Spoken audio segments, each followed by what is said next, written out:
मित्रांनो, आजच्या ह्या व्हिडिओमध्ये आपण बोलणार आहोत अशा एका आजाराबद्दल, जो आजार जर कुणाला झाला, ज्या व्यक्तीला तो आजार झालाय त्या व्यक्तीला कळणारच नाही की तो त्या आजाराने ग्रासित होतोय.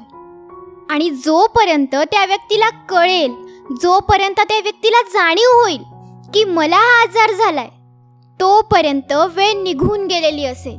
त्या व्यक्तीचा खूप सारा व्हॅल्युएबल वेळ निघून गेलेला असेल, वेस्ट झालेला असेल. आपण बोलत आहोत ओव्हर थिंकिंग बद्दल. खूप जास्त विचार करणं, कुठल्याही गोष्टीचा खूप जास्त विचार करणं, सतत विचारात राहणं. एखादा व्यक्ती असेल किंवा तुम्ही असाल, बऱ्याचदा असं होतं, तुम्ही काहीतरी काम करत असता, तुम्ही ते काम तर करत असता. सपोज तुम्ही एखादं बुक वाचताय, तुम्ही ते बुक वाचताय पण ते वाचताना तुमच्या मनात दुसरेच विचार सुरू आहेत. तुम्ही काहीतरी विचार करताय, म्हणजे तुम्ही वाचत तर आहात पण मन लावून नाही. तुमच्या मनात अजून काहीतरी चालू आहे. आणि मग तुमचं 1-2 पेज वाचून झाल्यानंतर कोणी तुम्हाला विचारलं की तू काय वाचलंस, तर तुम्हाला काहीच सांगता येणार नाही. का? कारण तुम्ही ते वाचलं होतं, पण त्यावेळी तुमचं मन तिथे नव्हतं. तुमचं मन हे विचारात होतं, तुम्ही विचार करत होते.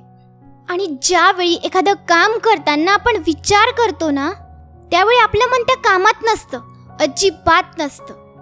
ज्यावेळी आपण एखादा विचार करतो ना, त्यावेळी आपण फक्त त्या विचारात असतो, प्रेझेंटमध्ये नसतो. आपल्यासमोर जे काही होतंय ते काहीच आपल्याला कळत नाही. कुणी आपल्याशी काहीतरी बोलून जातं, त्याचं बोलणं आपल्याला कळत नाही. असे बरेच लोक असतात जे सतत विचारात असतात. त्यांच्या मनातून विचार निघतच नाही, कधीच निघत नाही.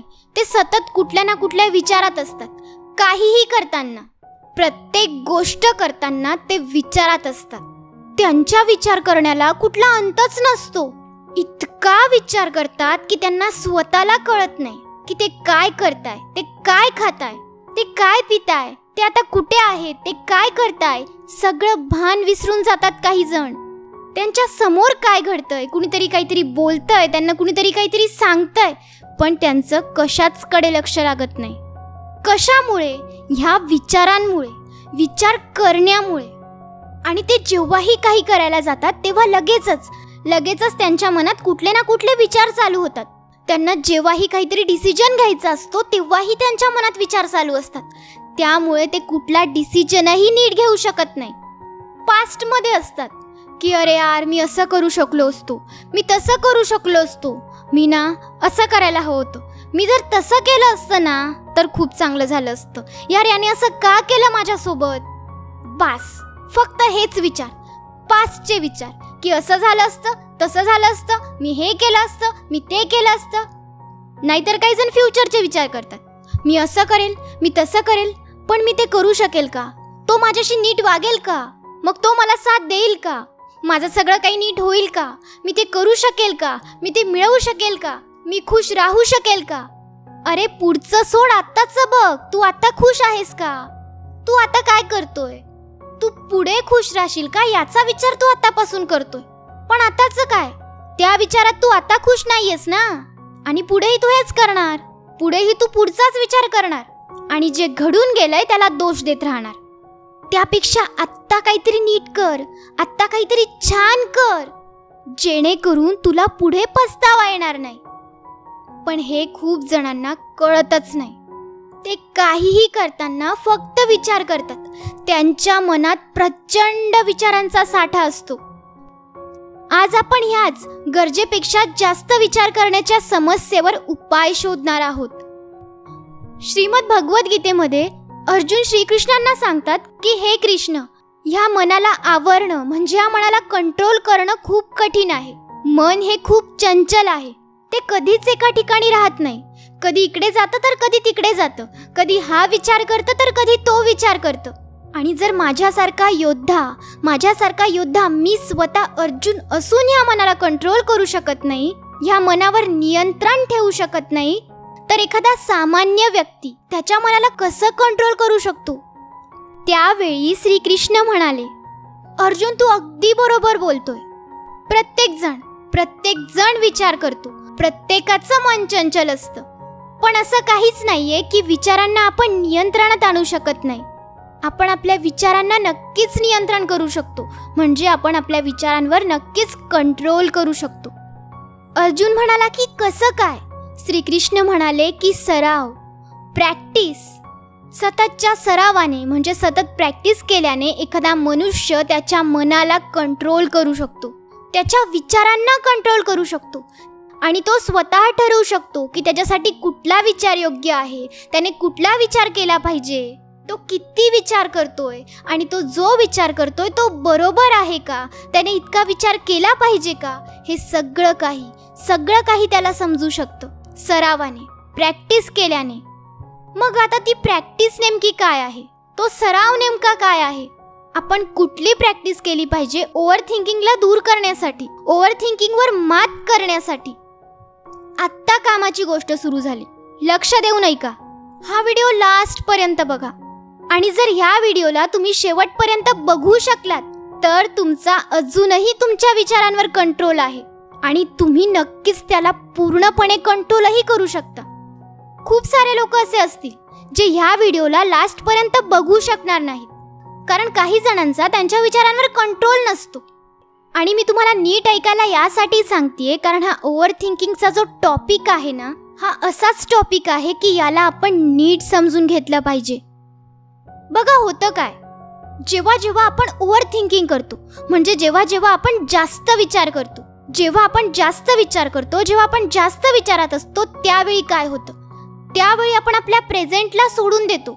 म्हणजे आपण प्रेझेंटमध्ये असताना सुद्धा प्रेझेंटमध्ये नसतो. म्हणजे आपण जे काही करत असतो ते फक्त नावाला करत असतो आणि आपण आपल्या प्रेझेंटमधून निघून एकतर आपल्या पास्टमध्ये असतो नाहीतर मग फ्युचरमध्ये असतो. आपल्या विचारांना जर कंट्रोल करायचं असेल ना तर प्रेझेंटमध्ये राहायला शिका की माझ्यासमोर आता काय होतंय, काय चालू आहे, कुणीतरी काहीतरी बोलतंय, आजूबाजूला काय होतंय याकडे आपलं कधीच लक्ष नसतं. बऱ्याच गोष्टी आपल्याला कळतही नाही का, कारण आपण विचारात असतो. ज्या वेळी आपण पास्ट बद्दल विचार करतो, भूतकाळाबद्दल विचार करतो, त्यावेळी आपण असाच विचार करतो की यार असं झालं असतं तर किती छान झालं असतं, असं व्हायला हवं होतं, तसं व्हायला हवं होतं, असं असतं तर तसं असतं, तसं असतं तर असं असतं. या असल्या विचारांमध्ये अडकलेलो असतो आपण. हे बघा, पास्टला आपण जज नाही करू शकत आणि जरी जज केलं तरी त्यात आपण काहीच चेंजेस करू शकत नाही. आपण आपल्या पास्ट पासून फक्त एक गोष्ट करू शकतो, आपण त्यातून शिकू शकतो की जर माझ्यासोबत असं झालं आहे, इतकं वाईट झालं आहे, तर आत्ता मी तसं करणार नाही.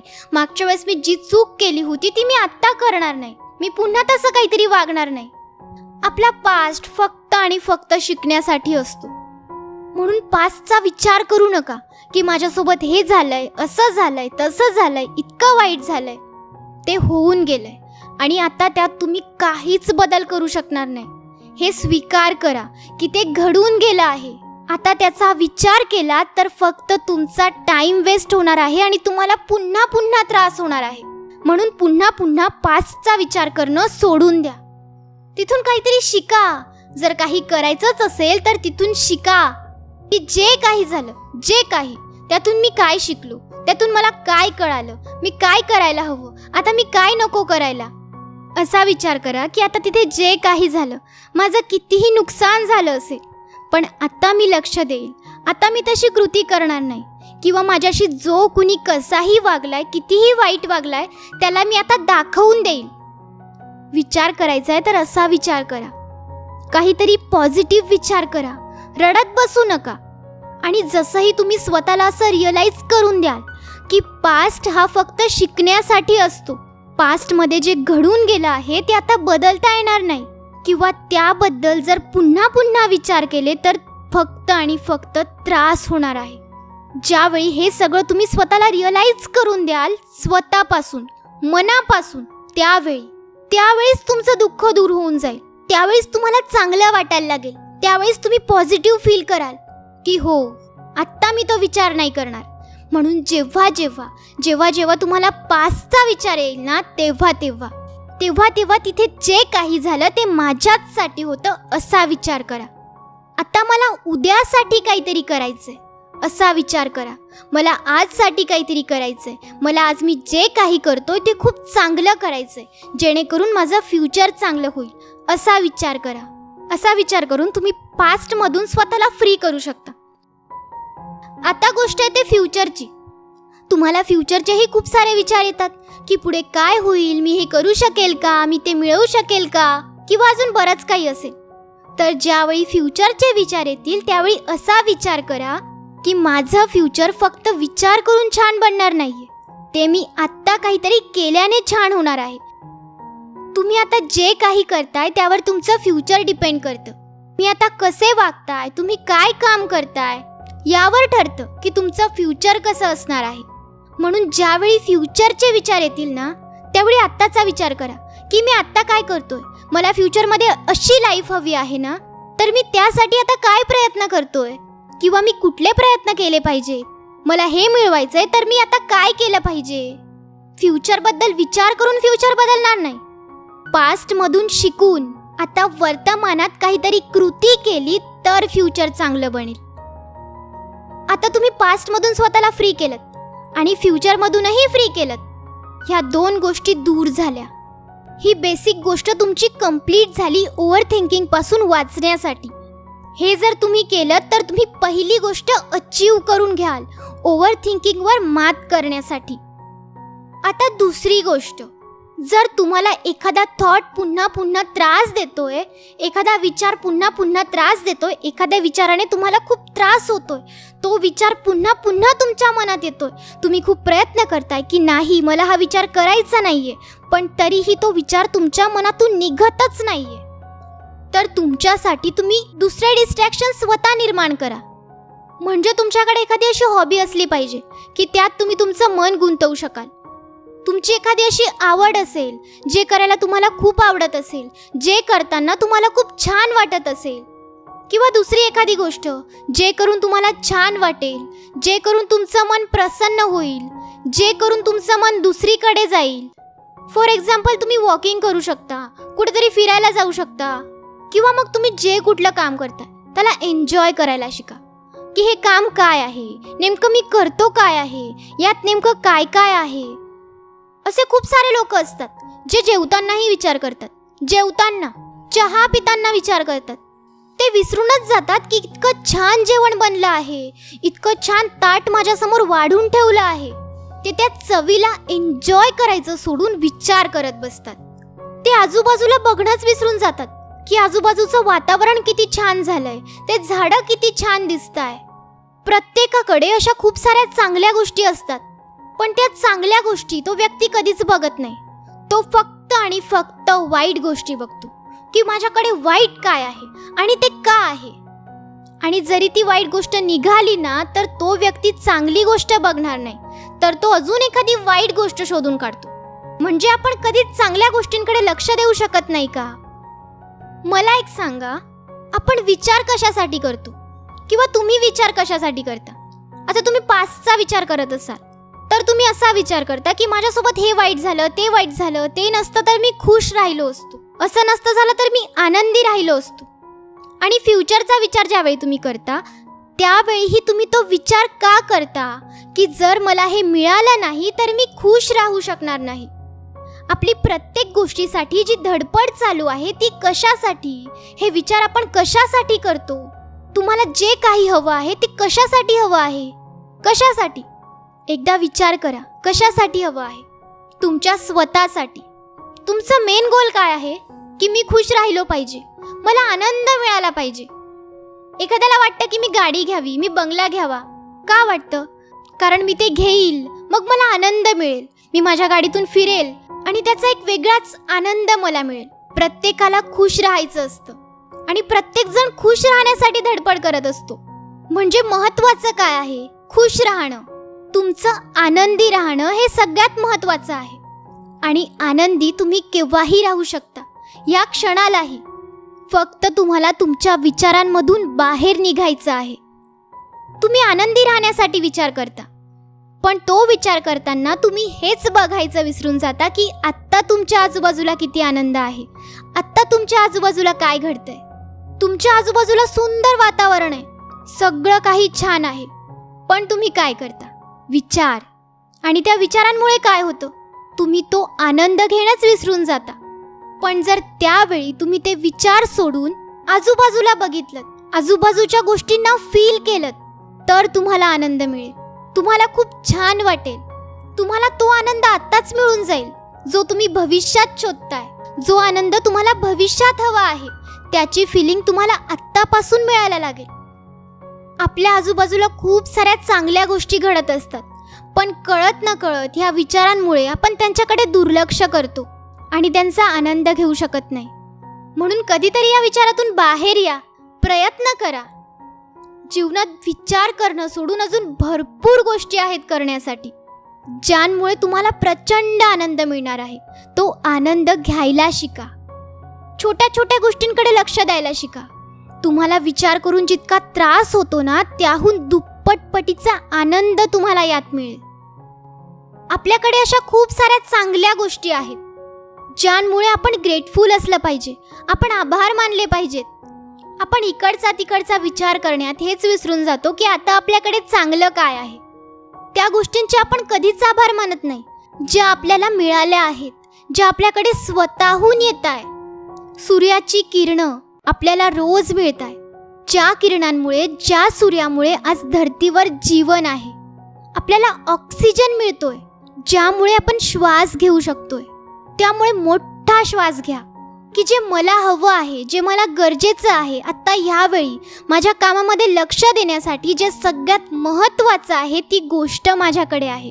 ती गोष्ट मला मिळाली आहे, फ्री मिळाली आहे. या ओव्हर थिंकिंगपासून वाचण्यासाठी माझ्याकडे बऱ्याच गोष्टी आहेत. माझ्याकडे कशाचीच कमी नाही आहे आणि अशी कुठलीच गोष्ट नाही आहे जी मी मिळवू शकत नाही. ह्या प्रेझेंटला एन्जॉय करायला शिका. तुमच्या आजूबाजूला काय होतंय त्याकडे लक्ष द्यायला शिका. आता जर तुमच्या लाईफमध्ये मोठा कुठला तरी प्रॉब्लेम असेल आणि तुम्हाला त्या प्रॉब्लेमबद्दल विचार येत असतील, तर हा विचार करा की आता तो प्रॉब्लेम मी सॉल्व्ह कसा करायचा, त्याचं सोल्युशन कसं काढायचं, त्या प्रॉब्लेमला दूर करण्यासाठी मी काय करू शकतो याचा विचार करा. त्या प्रॉब्लेम्सच्या सोल्युशन्सवर विचार करा, प्रॉब्लेमवर नाही. आता समजा तुमच्या घरातलं कोणीतरी जॉब करत असेल आणि तो संध्याकाळी 6 वाजता घरी येत असेल, पण आज असं झालं की 10 वाजून गेले रात्रीचे तरी ती व्यक्ती घरी आली नाहीये, तर तुम्ही काय कराल? रडत बसाल, चिंता करत बसाल, की मग त्या व्यक्तीला कॉल कराल किंवा त्याच्या ऑफिसमध्ये कॉल करून कन्फर्म कराल की ती व्यक्ती कुठे आहे, ती निघाली आहे का? तुमच्याकडे 2 ऑप्शन्स असतील. एकतर तिची वाट बघत राहणं, टेन्शन घेत राहणं, नाहीतर मग तिला शोधायला जाणं, तिच्या बाबतीत इतरांना विचारणं. आणि प्रत्येक प्रॉब्लेममध्ये आपल्याकडे 2 चॉईस असतात. एकतर विचार करणं, रडणं, टेन्शन घेणं, आणि दुसरं म्हणजे त्या प्रॉब्लेमचं सोल्युशन काढणं. नेहमी दुसरं ऑप्शन चूज करा. 2 ऑप्शन असतात, एकतर प्रॉब्लेमबद्दल विचार करायचा, नाहीतर सोल्युशनबद्दल. त्या सोल्युशनचा विचार करायला शिका. तो प्रॉब्लेम कसा सॉल्व्ह करायचा हे समजून घ्या. जर विचार करायचा तर आपण चांगलेही विचार करू शकतो, म्हणून चांगले विचार करा, पॉझिटिव्ह विचार करा, जेणेकरून तुम्ही खुश राहाल, तुमचं मन प्रसन्न राहील, तुम्ही दुःखी होणार नाही, तुम्हाला टेन्शन येणार नाही, तुम्हाला त्रास होणार नाही. आणि आपल्या स्वतःपेक्षा जास्त मोटिवेट अजून कुणीच करू शकत नाही. म्हणून तुम्ही स्वतःला सांगा की मला जे मिळवायचं आहे ना ते मी मिळवू शकतो. आता मी विचार करणार नाही. जे काही तुमच्याबरोबर वाईट झालं असेल ना त्याचा विचार करा की आता जे होऊन गेलंय ते होऊन गेलंय, ते बदलू शकत नाही किंवा त्याला बदलणं आता माझ्या हातात नाहीये. पण पुढे माझ्यासोबत जे काही घडणार आहे ते सगळं काही माझ्या हातात आहे. पुढे मला जे मिळवायचं आहे, मला जे हवं आहे, मला जशी लाईफ हवी आहे तशी लाईफ मिळवणं हे आता माझ्या हातात आहे. आणि ते तेव्हाच शक्य आहे जेव्हा मी आत्ता माझ्या या प्रेझेंटमध्ये पूर्णपणे मन लावून काम करेल. ज्यावेळी मी खुश राहील, मी विचार करणार नाही असा विचार करा, असा चांगला विचार करा, पॉझिटिव्ह विचार करा. असं केल्याने आपण स्वतः कॉन्फिडंट होऊन जातो की मी करू शकतो. आणि जास्त विचार करू नका. कुणीही परफेक्ट नसतं, कुणीच परफेक्ट नसतं. एक गोष्ट आहे, खरी आहे की खोटी आहे मला नाही माहीत, पण मी ऐकली आहे. द्रौपदीने तिच्या एका जन्मात खूप मोठी तपस्या केली होती आणि तिला देव प्रसन्न झाले. त्यांनी तिला विचारलं की माग, तुला काय मागायचंय? त्यावेळी तिने 5 कोणते तरी गुण मागितले की माझ्या पतीमध्ये हे 5 गुण असलेच पाहिजेत. त्यावेळी देव म्हणाले की हे शक्य नाहीये. कुठल्याही एका व्यक्तीमध्ये हे 5 सगळेच्या सगळे गुण असूच शकत नाही. कुणीही परफेक्ट नसतं, कुणीही सर्व गुण संपन्न नसतं. तू काहीतरी दुसरं माग. त्यावेळी ती म्हणाली की नाही, मला हेच हवंय. हे 5 गुण मला माझ्या पतीमध्ये हवेच आहेत आणि मला हेच वरदान हवं आहे. देव म्हणाले की तथास्तु. आणि पुढच्या जन्मात काय झालं? द्रौपदीला 5 पती मिळाले. म्हणजे जर देव स्वतः म्हणताय की असं कुणीच नाहीये जो पूर्णपणे परफेक्ट आहे, असं होऊच नाही शकत की प्रत्येक जण प्रत्येक बाबतीत परफेक्ट असेल. असं होऊच नाही शकत की एखाद्या त्याच्या फिल्ममध्ये ऑस्कर मिळवतोय तोच व्यक्ती, तोच ॲक्टर स्विमिंगमध्येही गोल्ड मेडल आणेल, मॅरेथॉनमध्येही गोल्ड मेडल आणेल आणि राष्ट्रपती पण बनून जाईल. असं कसं शक्य आहे? असं शक्यच नाहीये. असं कुणीच नाहीये जो पूर्णपणे परफेक्ट आहे, ज्याने जगातली सगळी पुस्तकं वाचली असतील, जो ॲस्ट्रोनॉटही बनू शकतो, सायंटिस्ट पण बनू शकतो, स्वयंपाक पण करू शकतो आणि सगळंच करू शकतो. असं कुणीच नाहीये. देवाने असा व्यक्तीच बनवला नाहीये किंवा असा व्यक्तीच बनला नाहीये. प्रत्येकामध्ये काही ना काही कमीही असतेच. म्हणून स्वतःला कधी कमी समजू नका. जर तुम्ही स्वतःबद्दल वाईट विचार करत असाल ना, की माझ्यात काहीतरी कमी आहे, मी हे करू शकत नाही, मी ते करू शकलो नाही, तर असे विचार करणंही सोडून द्या. म्हणजे जर तुम्ही यामुळे ओव्हरथिंकिंग करत असाल की मी खूप कमी आहे, माझ्यात खूप कमी आहे, मी हे करू शकत नाही, मी ते करू शकत नाही, बरेच जण स्वतःला कमी समजून डिप्रेशनमध्ये चालले जातात. ते स्वतःचा प्रचंड विचार करतात. आणि जर तुम्ही समोरच्यामध्ये काहीतरी कमी बघून असे विचार करत असाल की हा खूप कमी आहे, याच्यात खूप कमी आहे, आणि त्यामुळे तुम्ही विचार करत असाल, तर तेही विचार करणं सोडून द्या. कारण जर समोरचा परफेक्ट नाहीये तर तुम्हीही परफेक्ट नाही आहात. प्रत्येकामध्ये काहीतरी कमी असते आणि प्रत्येकामध्ये काहीतरी क्वालिटी सुद्धा असते. म्हणून प्रत्येकाच्या पॉझिटिव्ह गोष्टी बघा, प्रत्येकामधल्या पॉझिटिव्ह गोष्टी बघा आणि स्वतःमधल्याही पॉझिटिव्ह गोष्टीच बघा. प्रत्येक गोष्टी चांगल्या दृष्टिकोनातून बघा की जे झालं ते चांगलं झालं, जे होणार आहे तेही चांगलंच होणार आहे, आणि आता मी जे करेल तेही मी चांगलंच करेल, मन लावून करेल. मी माझ्या मनातले सगळे निगेटिव्ह विचार काढून टाकेल. आणि जसं की भगवान श्रीकृष्णांनी अर्जुनाला सांगितलं होतं की आपल्या विचारांना नियंत्रणात आणणं एवढं सोपं नाहीये, पण ते होऊ शकत नाही असंही नाहीये. यावर उपाय तोच आहे की अभ्यास करत राहणं, सराव करणं, प्रॅक्टिस करणं. आणि त्याचा सराव हाच आहे की तुम्हाला आधी पास्ट आणि फ्युचरच्या विचारांमधून स्वतःला मुक्त करायचंय आणि प्रेझेंटवर फोकस करायचंय.